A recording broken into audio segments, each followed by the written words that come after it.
Jeg er som sagt Beate. Ja, og jeg skal jeg tænkt at spørge nogle spørgsmål. Værsgo, Peter. Ja. For det første, så vil jeg gerne spørge dig om, hvordan du kom ind i dansens verden. Jeg havde dans allerførst, og det gør jeg stadigvæk. Og ja, jeg ved godt, det er noget underligt, men på en eller anden måde, så agter jeg det. Og alligevel kan jeg godt lide at danse, men jeg havde det. Men min mor ville gerne have, at jeg skulle starte med at danse, og alle synes så, at jeg havde talent for det.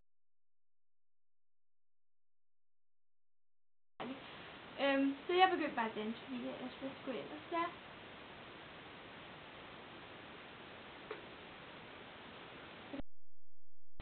Jeg vil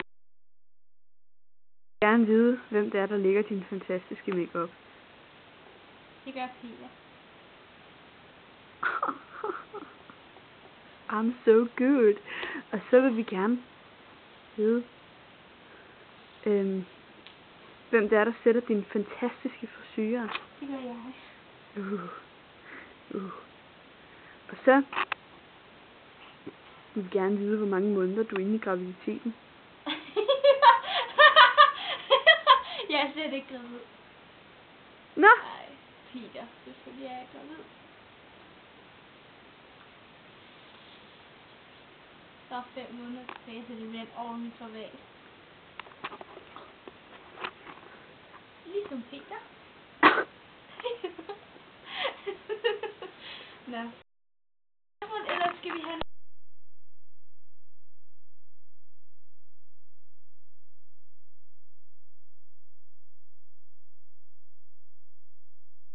Ja, hvad kan man spørge om? Din kjole. Ja? Hvor kommer den fra? En butik i...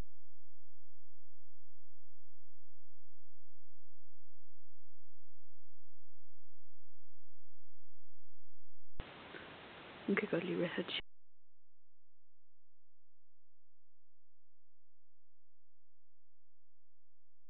Hvad? Den kan han jo så ikke passe. Nej, det kan vi godt se. Nå, men vi synes også, det er meget mere interessant at høre om mig, gør vi ikke? Peter for helvede.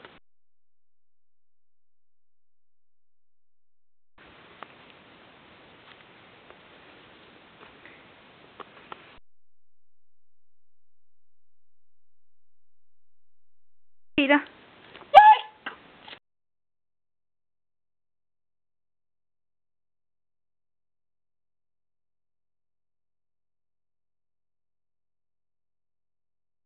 Du har ikke været med utro. Nej.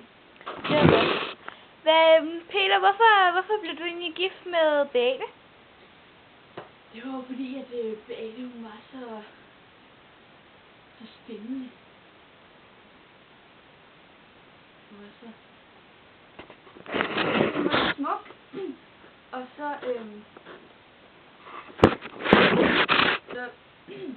ja, så kunne jeg jo godt lide hendes blide måde at synge på.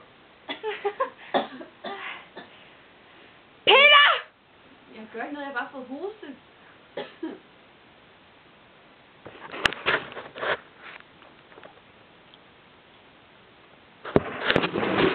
Ja. Lad være med at hoste! Det er noget pænt om mig. Og hendes ultra smukke hår. Men det jeg allerbedst kan lide ved hende, det er med hendes makeup.